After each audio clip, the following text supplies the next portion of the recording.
Kim, menos de meia hora para terminar o prazo, você vai lá e registra uma candidatura relâmpago à presidência da Câmara, surpreendendo muita gente. O saldo, aparentemente, foram apenas 2 votos, mas acho que não era isso que você queria, não. Afinal de contas, você tinha alguma esperança de vencer a eleição para a presidência da casa ou aquela foi uma manobra assim, de marketing político, a sua candidatura? Olha, a minha candidatura foi muito inspirada pela candidatura do Ulisses Guimarães, ali em 1973, quando ele se lança candidato não à presidência da Câmara, mas à presidência da República. Ele era deputado à época e não tinha a menor esperança de vencer, porque, como ele mesmo disse no seu próprio discurso, né, ele não era o candidato vitorioso, ele era o anticandidato da antirrepública numa denúncia ali de um teatro que não era uma eleição verdadeira e que já estava marcado ali pelos parlamentares, é uma eleição indireta também, assim como é a nossa para a presidência da Câmara dos Deputados, marcada pela compra de votos com emendas parlamentares e com cargos, né? E é impressionante como o discurso dele de 73 se encaixava perfeitamente para a ocasião que a gente viveu agora, no dia 2 de fevereiro de 2021, com essa eleição à presidência da Câmara. Então, não, eu não tinha nenhuma esperança de vencer, não esperava ter nenhum voto além do meu. Até agora, não sei quem foi o segundo voto, para ser sincero. E como na Câmara você tem. Todo mundo é muito sincero. Se eu fosse contar as declarações de voto, eu tenho uns 15, já que falaram que foi o segundo. Kim, o seu discurso, eu ouvi ele na íntegra. Eu poderia usar vários adjetivos para descrevê-lo, mas vou pensar um. Foi impactante. Nesse discurso, você fez acusações gravíssimas ao presidente da República, Jair Bolsonaro, entre elas a de que ele seria quadrilheiro, corrupto e vagabundo. Pergunto, você já recebeu aí alguma intimação de um processo do AGU, do Advogado-Geral da União, aquele que vive a processar jornalistas que discordam do presidente? Não recebi nenhuma notificação. Aliás, eu tenho feito essa afirmação há pelo menos 3 meses e, por enquanto, o que você teve foi um anúncio ali do deputado Eduardo Bolsonaro de que me processaria, mas o processo não chegou até agora, né? Ainda desafiei de não me processar no juizado de pequenas causas, que eu sei que a justiça de pequenas causas é gratuita e se ele perder não vai ter que pagar os honorários para os advogados. Que processe na justiça comum, porque se perder vai ter de pagar tanto os advogados dele como os meus, e ainda desafio tanto o ministro da Justiça como o advogado-geral da União a enviar o processo, porque parece ser muito corajoso na hora de perseguir jornalista, mas na hora de rebater acusações graves ao presidente da República, parece que ele tem medo do que pode aparecer no processo. Kim, em abril do ano passado, você entrou com um processo de impeachment contra o presidente Jair Bolsonaro. Processos de impeachment já somam 59, se já não perdi as contas. Ontem eram 59, hoje já não sei mais. Quais as chances de um desses pedidos prosperar, já que agora Bolsonaro conseguiu eleger os 2 presidentes das casas legislativas? Eu não acho que nenhum dos presidentes, nem do Senado, nem da Câmara, tenham fidelidade inabalável em relação ao presidente da República. Aliás, o histórico dos 2 não é de adesão ao bolsonarismo, pelo contrário, o que a gente vê é uma aliança de ocasião, que na minha avaliação não vai durar muito tempo. Gente conhecida por cobrar até o final as promessas que faz para os seus eleitores, nesse caso os eleitores do Senado, os próprios senadores, os eleitores da Câmara, os próprios deputados, e o governo que é conhecido já na Câmara dos Deputados por prometer entregar pela metade. Eu acho que em um desses calotes que o Palácio do Planalto der, seja para o presidente da Câmara, seja para o presidente do Senado, de compromissos de cargos que lhe foram oferecidos para as bancadas em troca de votos para a presidência das 2 casas, o processo de impeachment pode ser aberto, sim.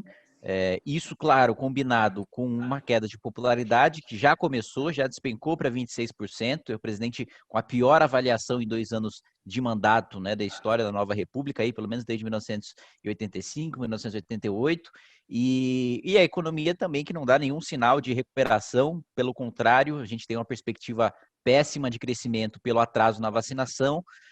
ao mesmo tempo em que você não tem nenhuma perspectiva de grandes reformas sendo promovidas pelo governo. Se o governo quisesse fazer uma reforma tributária, por exemplo, que seria mais fundamental para o avanço da economia nesse ano, já teria enviado a reforma. Até agora não mandou nenhuma proposta de reforma tributária e também não promoveu nenhuma privatização, nem as que dependem do Congresso, nem as que não dependem, que são o maior número, né?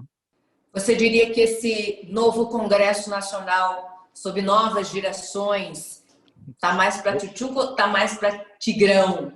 Eu acho que o Congresso vai mostrar suas garras, né, assim que o Palácio do Planalto começar a descumprir os seus compromissos, e acho que isso não vai demorar para acontecer. O Bolsonaro está com a ilusão de que depois da vitória dos seus candidatos na Câmara e no Senado, ele é credor, Bolsonaro, ele é credor desses dois candidatos, ou seja, tanto o deputado Arthur Lira como o senador Rodrigo Pacheco devem ao Palácio do Planalto essa candidatura. Mas acho que ele está se confundindo. A mentalidade, tanto do presidente da Câmara como do presidente do Senado, é o contrário, de que agora é o Palácio que deve aos eleitores do Senado e aos eleitores da Câmara os cargos e os ministérios que foram prometidos para que eles chegassem nessas posições de comando. Kim, hoje você, assim como outros nomes da direita, condenam Bolsonaro, condenam o governo Bolsonaro, mas vocês ajudaram a elegê-lo em 2018. Você alegando voto útil, de 0 a 100. Quanto você se arrepende de ter votado e de ter tornado público esse voto, esse apoio a Bolsonaro? Eu acho difícil fazer uma análise subjetiva, já é difícil, objetivamente em números mais ainda, né? Porque na época é difícil você ter perspectivas de que seria um governo tão ruim, né? Nenhum governo no mundo teve uma condução tão péssima assim em relação à pandemia, né? Nenhum governo de direita ou de extrema direita, mesmo ditaduras tiveram condução melhor na pandemia do que o Brasil. Você não teve nenhum outro governo também que sabotou vacina. Agora, isso era inimaginável em 2018, né? Então, hoje, sem dúvida nenhuma, se fosse uma eleição entre o Bolsonaro e o PT, eu votaria nulo, né, para não me comprometer com nenhum dos projetos, que acho que seriam ambos péssimos para o país. Mas, à época, também eu acho difícil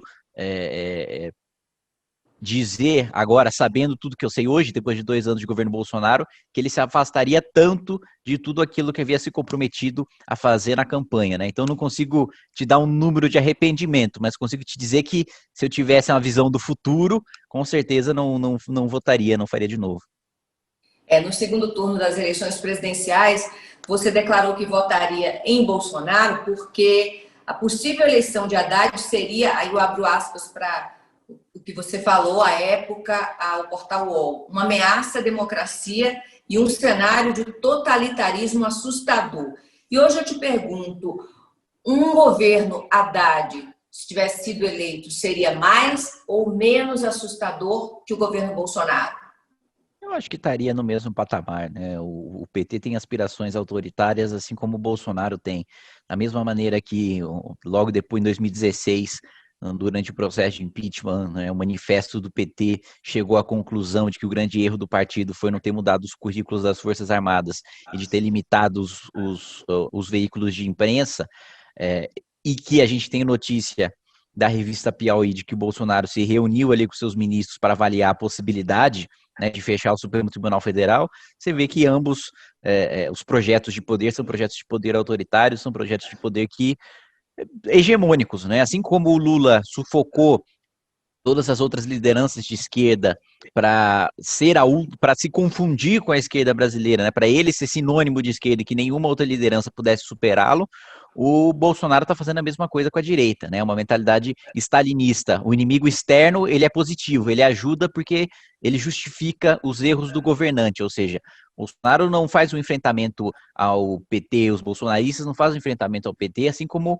o PT não fazia um enfrentamento ao PSDB, porque o inimigo externo interessa, né? A ameaça externa interessa a todo líder que tem aspiração populista ou autoritária. O que realmente significa uma ameaça para esse tipo de líder são as dissidências internas, são as críticas internas, e é esse tipo de dissidência que o Bolsonaro combate mais violentamente e coloca as suas redes e sua blogosfera bolsonarista para assassinar a reputação na internet e fazer promover linchamento virtual, né? Mas em 13 anos de governo PT, nunca se tentou um golpe contra o Supremo Tribunal Federal, nem se insinuou um golpe contra o Supremo Tribunal Federal, muito menos contra o próprio Congresso Nacional.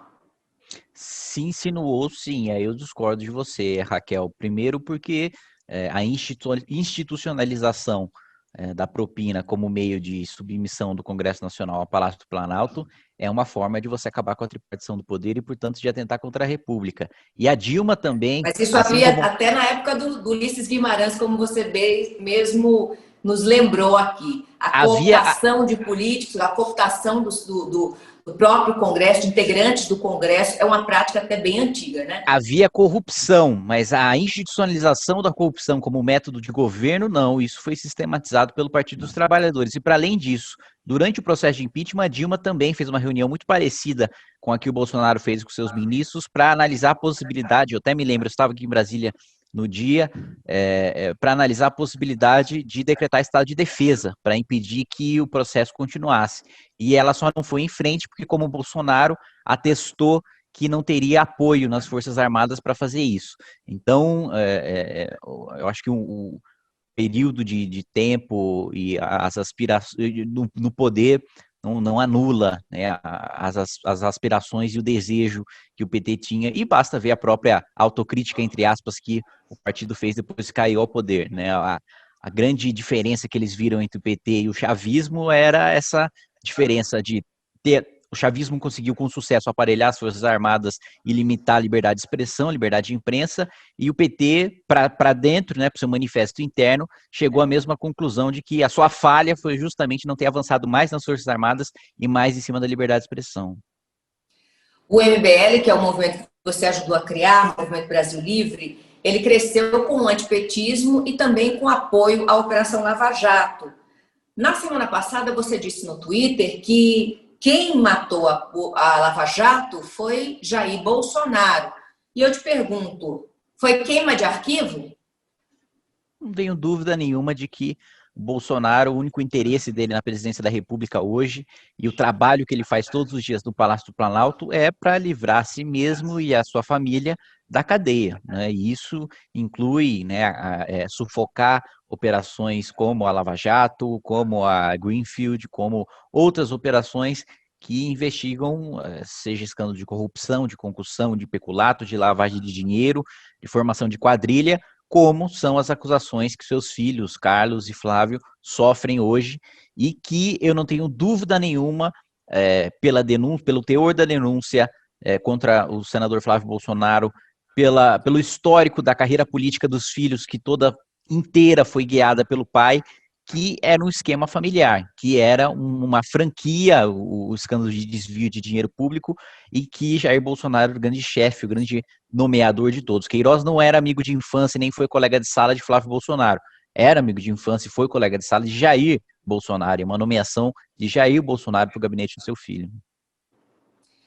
Bom, diálogos secretos entre integrantes da Força Tarefa, da Lava Jato, foram disponibilizados pelo Supremo Tribunal através do ministro Ricardo Lewandowski. Nesses diálogos fica claro aí a relação de não só de cooperação, mas também de orientação entre o juiz julgador, né, e uma das partes que é justamente a coordenação da Força Tarefa, que é o procurador Deltan Dallagnol. Você ficou surpreso com o teor dessas conversas?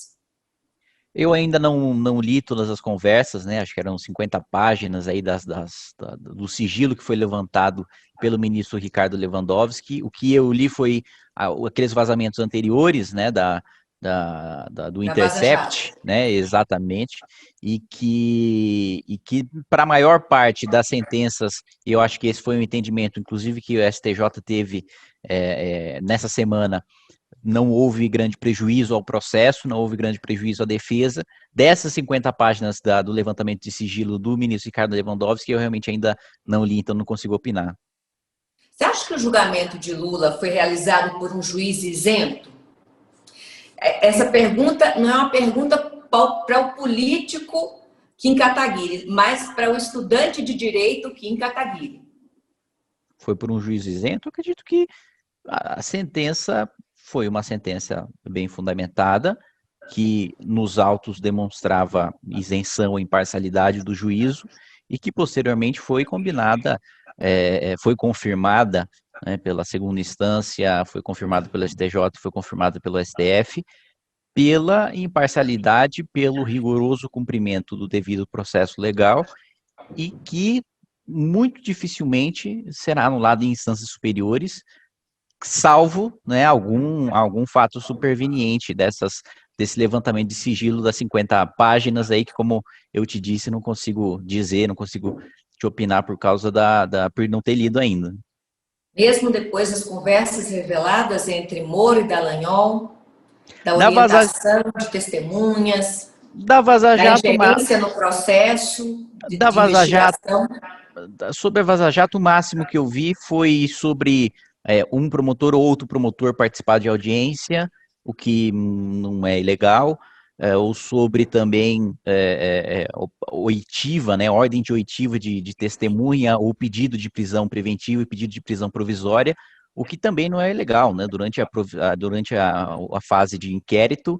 A maior parte das operações são o que a gente chama de inaudita altera pars, né? Ou seja, o Ministério Público tem um contato com o juízo e a defesa não tem esse contato justamente para não prejudicar o processo, né? A prisão preventiva e a prisão temporária são dois instrumentos que eu acho que a maior parte dos diálogos são sobre isso, são dois instrumentos em que o promotor precisa avisar antes o juiz sobre o que vai acontecer e o juiz precisa dar a resposta se vai acatar ou se não vai acatar aquele pedido previamente, sem escutar a defesa. Você escuta a defesa diferida, né, que a gente chama, é escutada posteriormente, porque ela não pode ficar sabendo de prisões que são feitas para garantir o bom andamento do processo. Então, das mensagens do Intercept, eu não acredito que haja nulidade, não acredito que haja prejuízo para o processo, prejuízo para a defesa, né, e tem um princípio também do direito que se não há prejuízo à defesa, não há nulidade, e é exatamente isso que eu acredito que tenha acontecido, pelo menos no processo do que eu li até então. Mas muitos juízes e muitos juristas, né, estudiosos do direito, dizem que essas revelações da Vaza Jato podem sim tornar sem efeito as decisões emitidas pelo juiz Sérgio Moro contra Lula, né, em processos julgados aí levados pela Lava Jato. Ou seja, é possível chamar o feito à ordem e descartar os chamados frutos da árvore envenenada, outra teoria do direito, que diz que é preciso descartar todo o ato processual, não levar em consideração nenhum ato processual advindo, nenhuma consequência processual advinda de um ato considerado não legal. No caso, seria a suspeição de Sérgio Moro. Minha pergunta: vale tudo contra a corrupção, até mesmo atropelar o sistema jurídico? Não, não vale tudo, né? Tanto que nas operações em que houve abuso, e eu não nego que houve operações dentro da Lava Jato em que você teve nulidades processuais, e essas operações, todas elas foram anuladas na segunda instância ou no STJ, né? Cerca de, ali, eu diria, 25, 30% das sentenças dadas, das condenações dadas pelo juiz Sérgio Moro foram revertidas na segunda instância justamente em razão dessas ilegalidades, né? Dessas nulidades processuais que, como você bem colocou aí na teoria da árvore, dos frutos envenenados, dos frutos da árvore envenenada, né, uma nulidade processual gera nulidade de tudo, uma nulidade de provas, né, todo fruto de prova ilícita gera um processo que prejudica a defesa e que, portanto, deve ser declarado nulo, né, deve gerar efeito retroativo, efeito ex tunc. E então, todas essas sentenças em que houve ilegalidade, em que houve violação à defesa, em que houve por exemplo, um dos princípios básicos aí do direito penal é do acusado se manifestar por último. Você viu em alguns processos, conduzidos inclusive pelo juiz Sérgio Moro, o acusado não se manifestando, não dando a última palavra, um delator dando a última palavra em vez do acusado. Isso é uma nulidade processual, isso foi uma falha, tanto do juiz Sérgio Moro como de outros juízes em outras varas que também conduziram essas nulidades e que tiveram suas sentenças revertidas na segunda instância. E nesse sentido, eu sigo muito o que o Montesquieu dizia do espírito das leis, né? Eu vejo os antigos abusos, vejo a sua correção e vejo os abusos da própria correção. Não acho que você corrija uma ilegalidade com outra, não acho que o escândalo de corrupção deve ser combatido ao arrepio da lei. Defendo que as sentenças em que haja nulidade sejam reformadas, eu discordo, e a sentença que condenou o ex-presidente Lula pelo recebimento de propina por meio do triplex seja uma sentença nula, diferente de outras que foram proferidas e já foram revertidas pelo TRF4. Você que está entre o direito e a política, o que é mais grave, Kim? Corromper o sistema político através de um esquema como o mensalão ou corromper o sistema judiciário? Acho que ambos são igualmente graves, né? Os poderes da República são iguais, né? Apesar de eu pessoalmente, como eu disse, seguir o Montesquieu e acreditar que o legislativo seja o mais nobre e representativo dos poderes, né? Aquele que mais representa os anseios populares, aquele que mais tem voto, porque possui não só os votos dos vitoriosos, como no presidente da República, mas também dos derrotados, né? Da oposição. Acho que tanto um abuso submetendo o legislativo ao executivo, como um abuso instrumentalizando o judiciário, né, para perseguição de qualquer tipo, são graves na mesma proporção. Não acho que dê para a gente fazer uma gradação ali do que é pior, né, se é corromper o legislativo junto com o executivo ou se é corromper o judiciário. Entre os próximos desafios, a nova Câmara, a nova presidência da Câmara vai ter que lidar com projetos delicados, como você citou, que é o caso das reformas tributária e administrativa. Mas também chegará, provavelmente, às mãos do presidente da Casa alguns processos que são caros, né? Alguns projetos que são caros ao presidente da República, como, por exemplo, o homeschooling e a liberação das armas. O que você pensa sobre esses projetos? Qual vai ser o seu posicionamento como deputado em frente a esses projetos?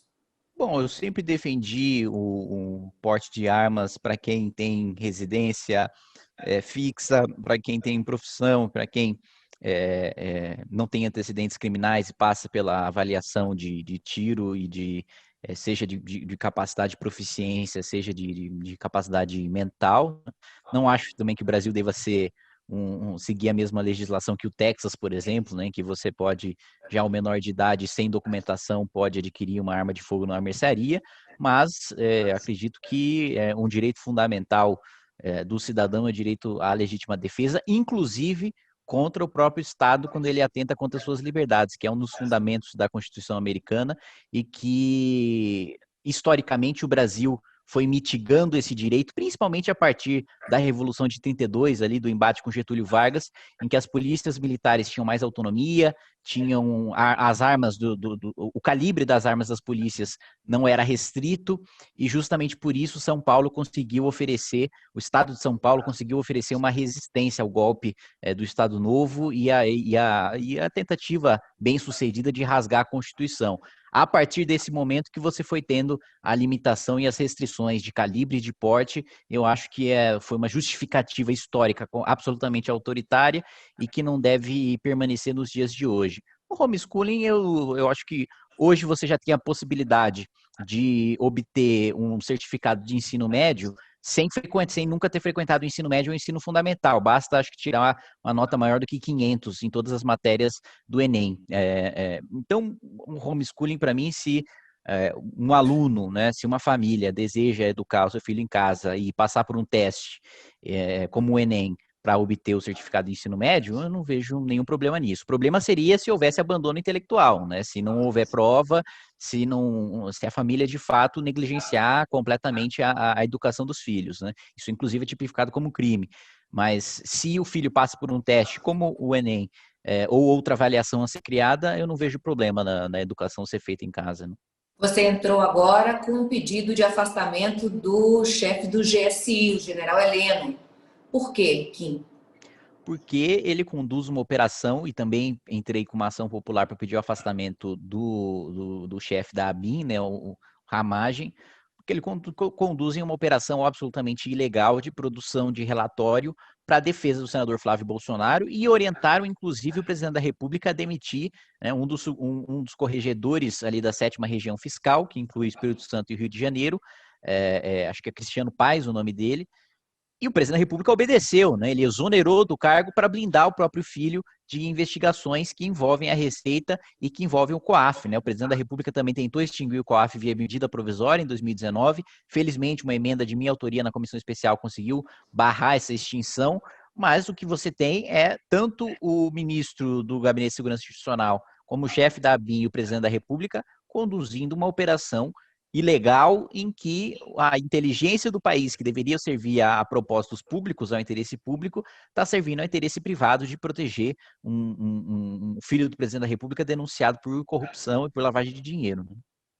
Você disse que você veria o presidente Jair Bolsonaro preso antes ou depois do mandato? Espero que antes, né, de terminar, de chegar em 2022. E espero também que o seu mandato não dure até 2022 e que a Câmara conduza um processo de impeachment contra o presidente da República, porque os crimes são muito patentes, né, a maior parte da sociedade já vê o cometimento de crime, seja na negligência criminosa na pandemia, seja no aparelhamento de instituições de Estado para proteger, para blindar o próprio filho e a si mesmo, e digo que ainda verei o presidente da República preso, porque o cometimento de crime não é só de responsabilidade, mas de crime comum também. E só não há uma denúncia da Procuradoria-Geral da República, porque a Procuradoria-Geral da República age mais como um advogado da União do que como chefe de órgão acusador, né? Age mais para perseguir, como o Bolsonaro está perseguindo os servidores da Receita que investigam o seu filho, o PGR age nesse sentido e age nesse serviço, do que para efetivamente exercer o seu papel, né, de mão pública de acusação. Né? O ex-presidente da Câmara, Rodrigo Maia, teve a oportunidade de aceitar, de colocar para votação em plenário algum dos processos de impeachment que chegaram até o gabinete dele, não fez, prometeu fazer, inclusive, ameaçou de fazer isso, inclusive, nas últimas 24 horas do seu mandato, não fez. O que te leva a acreditar que o novo presidente da Câmara vai apreciar um pedido de impeachment se, geralmente, as mobilizações em torno do impeachment começam nas ruas e as pessoas estão sem vacina e, portanto, não podem ir às ruas. Sem vacina e sem ruas, há pressão pelo impeachment? Há condições de se colocar em pauta um pedido de impeachment?